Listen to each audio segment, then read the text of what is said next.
G'day, hi, and welcome. This is just a compilation of pictures and a few videos of some of the boat cruises I've taken on the Thousand Islands, the Gananoque boat cruise, and basically some of the history and stuff like that. And the Thousand Islands, well, there's more than 1,000 islands there, but what constitutes an island is basically it has to be 6 square feet, I believe, and have at least one tree on it. It doesn't have to be a big tree, but that's what constitutes an island. So that's how they said there's 1,000 islands there. So, and the scenery down there is just incredibly beautiful. Um, you got houses and cottages. The real estate there is very expensive, obviously, and some of the architecture as well is also quite incredible. Mansions, millionaires, actors, and lawyers, and doctors, and all kinds of people that you could possibly imagine. Now, there's also, although I haven't done it yet, is shipwrecks. There's like tons and tons of shipwrecks. There's more shipwrecks in the St. Lawrence Seaway than just about anywhere in the world. Most people don't know that because it was a major shipping lane and still is a major shipping lane, for Canada. And although it's not used as much as it used to be, there's still quite a few freighters on there. And the biggest shipwreck in there is in the most oddball spot. It's a 160-foot long freighter that sunk in about 100 feet of water or so in a fairly narrow channel. And when people find out that they're going on a boat cruise and there's a ship 160 feet long 30 feet under the water or 100 feet under the water, they just can't believe it. Like they can't believe it, and there's just no way to know it's there unless you go diving for it, right? And all kinds of stuff gets found in the St. Lawrence because if you go back to the days of the Sir John Peel, when we had pirates, known as William Bill Johnson, well, there was a lot of smuggling going on at the time. Because of Prohibition, there was basically a lot of people smuggling booze from Canada to the United States, right? And in fact, the term bootlegger was basically when French Canadians would put alcohol in their boots and go across the bridge. Well, that's where the term bootlegger came from, just so you would know. That's the Thousand Islands Bridge, and you can see there was a tractor trailer on there, so you get an idea of the bridge. It's quite the size of a bridge. Not as big as the Golden Gate Bridge, which I've also been on, but it is pretty cool. This is Bolt Castle, which is technically a part of the American side. After 9/11, you could just go on there. You needed a passport, but before that, you didn't need a passport. I've never had a chance to go into Bolt Castle. There's basically two cruises that you take. You take a 3-hour cruise, go around Bolt Castle and back down the Gananoque, or you take the 5-hour cruise and stop out in Bolt Castle for 2 hours. Now I know this is sideways, but I just wanted to show you these bird nest sanctuaries that they had like all over the Gananoque. Again, some of the houses. Bolt Castle was built in 1933 or 1938. I kind of forget when or when it was completed. And it was built because the guy was building it for his wife, who died of cancer before he had a chance to finish it. And he basically, there's a big stone heart on the front lawn dedicated to her. And again, the stone architecture of Bolt Castle is just beyond beautiful. Like, it's basically an island with a giant castle on it. I mean, how cool is that? And I don't know if you can see anybody standing on the shore, but when you get the idea of the scale of this thing, it was quite big. Like, I mean, you get a house like this. It's pretty cool. The waves on the Gananoque can kick up quite severely.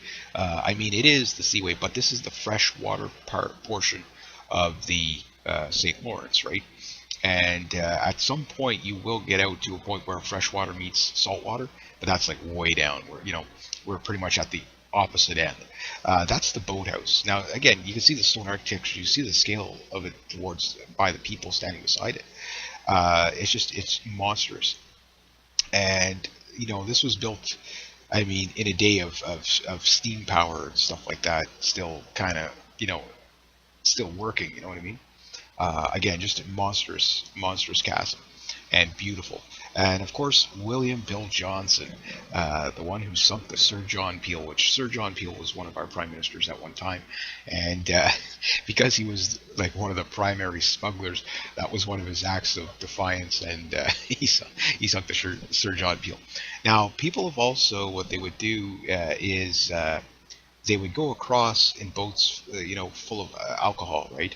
And during Prohibition, and if they saw the Coast Guard, what they do is they just dump everything overboard. So people go scuba diving and they find like wine and uh, you know moonshine, and they find all kinds of stuff that's like basically preserved at the bottom of the river, and it's quite a all kinds of treasures get kind of so it is one of those places. If you ever get a chance to visit, I highly recommend. Just boat cruise for the price. I mean, it's like $25 or something like that. You got $25 of 3 hours of just beautiful scenery, and I usually would go with my friend and her dad. I haven't been in a couple of years, but usually we'd go every year, and it was kind of nice because you go. There was only one time I think we went where we got rain, but almost every other time it was really, really nice. And of course, when digital cameras started becoming the rage, I was able to snap some of these gorgeous shots that you see. Here comes some of that beautiful architecture. Just look at that kind, like the amount of that's a labor of love. That's built to last. Now mind you, the maintenance must be astronomical on this place as well. But it's a major, it's a tourist trap, right? But just look at that. It's very, very European. I believe he was of German descent, and that has that kind of theme to it as well. You know, just amazing, amazing, amazing. Like if you had a couple of $1 million, well, burning a hole in your pocket, why not, right? I thought this was an interesting shot. You have just the way the waves were kind of, working off each other. Again, you get a scale of it. There's a cruise boat. The cruise boats are, about 100 feet long. Some a little bigger, some a little shorter. So you get the idea of scale. But again, cottages. In the wintertime, many of these people pack up the cottages and they obviously don't stay there. And now, what happens when you get 30-foot swells on the St. Lawrence? I don't know. I guess they must have good flood insurance. This was a neat. This is an old paddle boat type. It wasn't a steamer, but it was kind of like an old paddle river boat. And I never got a chance. That was called the Uncle Sam tours, and I never got a chance to go on that. I guess because it was on the American side. So, but it's just neat to see those old paddle boats and stuff like that. Again, the sailboats on there are just. It's a place I want to take my boat. You could also rent houseboats and stuff like that. This is the world's shortest international bridge between Canada and the United States. It was built by the guy that owns the island, but it's just that the river is kind of divided into two between Canada and the United States, right? This is about an hour's drive from Ottawa, or an hour and a half. You drive to Gananoque, which is basically Kingston. You take the boat cruise from there, or basically the outskirts of Kingston, and basically you take the boat from there. But the river's really literally divided right down the center as American, but and Canadian on the other side. But the thing is they don't. While you're on the water, you don't need a passport, so to speak. If you're on one side, it's when you touch land that's when you need your passports, right? Even some smaller boat cruises on there. It's just polluted with boat cruises in the summertime. It's just, and the price is right. These are some of the old churches that probably from the 1800s, early settlers, got those churches and stuff like that. Every house along the river is pretty much immaculate. You have and a lot of famous people there too. These are the Gananoque lines. Some of the boats too that you see are just incredible. And then you got old stuff like that. But even like that, like the property front there would be unaffordable to the average person. You can see the tractor trailers in the middle of the bridge. I did that just to get the scale. The average tractor trailer is 53-foot trailer with another probably 30 feet. So you're looking at 70 feet. So you get an idea of the size of the bridge. A little sailboat, yeah. Again, good scenery. Yeah. Got a mega yacht coming up. Again, everything is just prestige. Again, these are like millionaire homes and stuff like that. This next one is, I forget what the name of the type of the yacht it is, but yeah, it's just, I don't know how long. It was probably 60 feet or something like that. It was definitely big. Again, some of the stuff you can't grasp the scale of. I don't know why that's blurry, but again, and then just some of the art, the rock, the type of, the type of that there's it's a restaurant that you can go in and you can go on tour. I never got a chance to go on that because that's on the American side. There's a school bus, so there you go. A school bus is 60 feet long, so you get the scale of the bridge. And pretty much everybody down there is like it's all border town type stuff, eh? But to me, I'd like to have a cottage just that big, but that was like the boathouse type of thing. And of course, sea-doos all over the place. That's one of the biggest problems uh, in when you're around a boating area. This was a nice mansion as well. Is that you have to watch out for sea-doers, or sea-doers don't watch out for anybody for a lot of not all of them, but like anything, they get going and they come in too close to shore and they hit a dead head, and the next a lot of people get killed on those things. So if you are a sea-doer, please be careful. It's not just for you, but for everybody else as well. I love tugboats. But the sea doers, yeah, you're just like a zillion of them out there, and if you're out kayaking or doing something like that, you really got to watch out for them. That's one thing I've noticed. The speedboats are a little different because the sailboats, you never have to worry about the sailboats, but that was a nice, beautiful boat too. And nice scenery as well. But the speedboats, they typically stay in the center of the river. You know what I mean? They don't go in ridiculously close to shore because if they lose control, they're gone, right? But that said, those guys are usually they're usually watching out for everybody. Sometimes. I mean, because some of those boats they do ride pretty high in the water. You know what I mean? So tiki hut, that's kind of cool. Then of course, like I say, sea-doos everywhere. I'd like to get one. I have been on them, and they are fun. Once you get the knack of them. But this is more my speed is sailing. I really love sailboats. For those of you who follow my channel, and of course, for the $1 million view, Muskokas. You need Muskoka chairs. Again, the rock shield. Okay, in Ontario, like there's a whole part of southern Ontario, okay, like that is just basically a part of a rock shield, okay, like it's basically hundreds of miles long, and it's basically just all rock, and that's a part of it, like in Ontario you have what's known as the Greenbelt, where it's lush farmland, which is pretty much everybody's building like suburbia on it. Here's another island with a bird sanctuary, and of course you have tall ships on there too. But the rock shield is the kind of rock formations that you have along the shorelines there. It's very, very, kind of neat. Yeah, this is Paul Jean. It actually goes to Ottawa almost all the time, and lays up in the lock in Ottawa.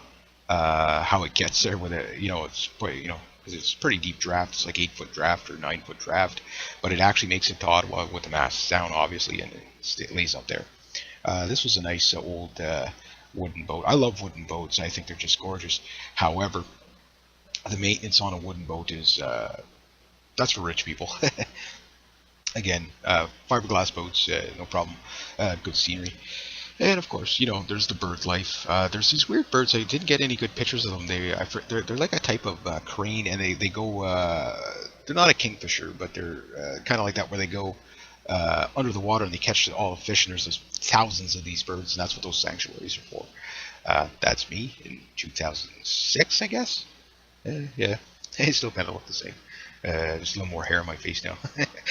Less hair on the top of my head, more on the side, on my face.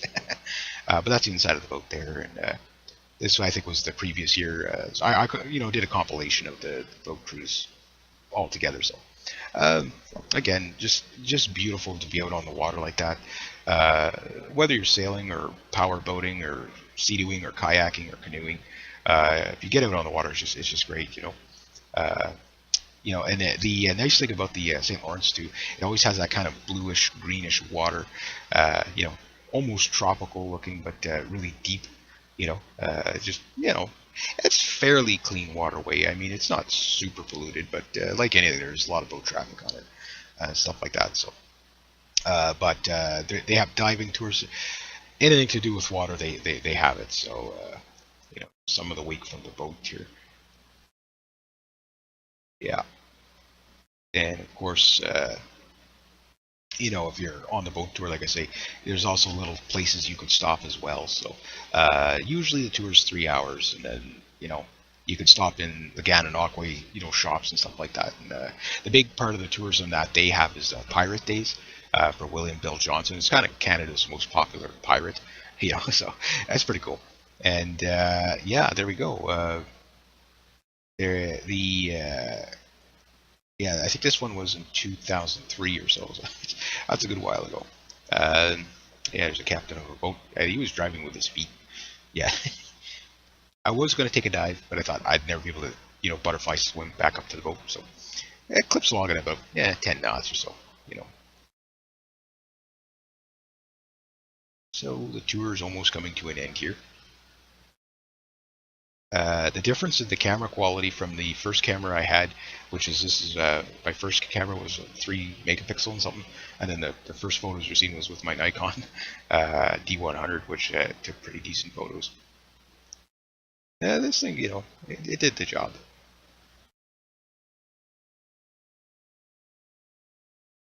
That's my friend there. Bolt Castle. Like that's the wide angle view.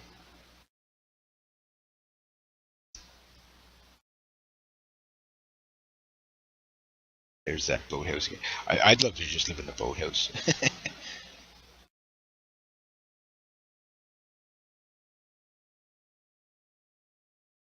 Yeah. There we go. Well, I guess I'll leave it at about that. I'll just do a couple more pictures. But kind of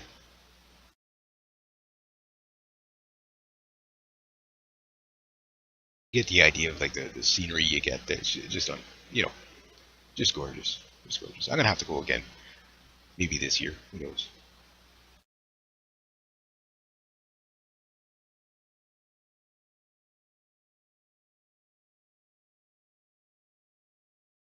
Alrighty. So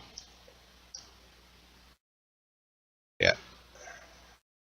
Again, the island with all the birds on it. I wish my camera had good zoom at that time, but again, it was just a little, digital camera. There's a kid on the sail.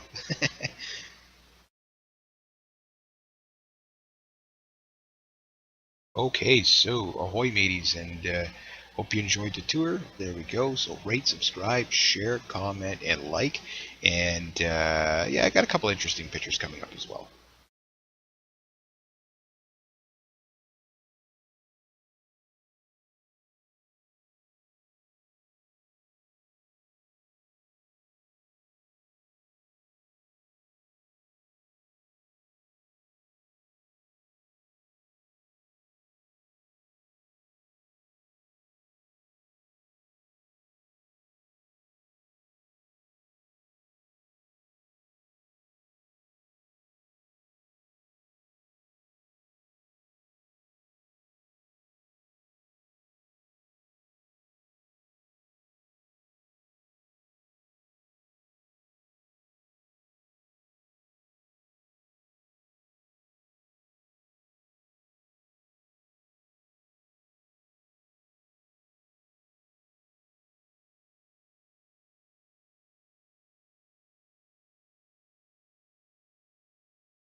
Buddies.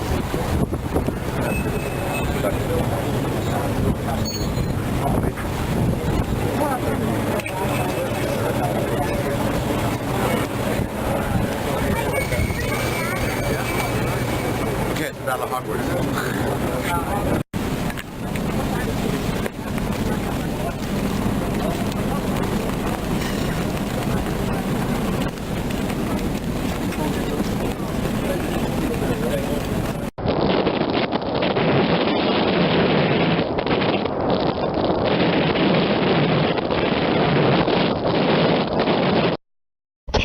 Hey, hi, and welcome. This is just a compilation of pictures and a few videos of some of the boat cruises I've taken on the Thousand Islands, the Gannon Aquay boat cruise, and basically some of the history and stuff like that. And the Thousand Islands, well, there's more than 1,000 islands there, but what constitutes an island is basically it has to be 6 square feet, I believe, and have at least one tree on it. It doesn't have to be a big tree, but that's what constitutes an island. So that's how they said there's 1,000 islands there. So, and the scenery down there is just incredibly beautiful.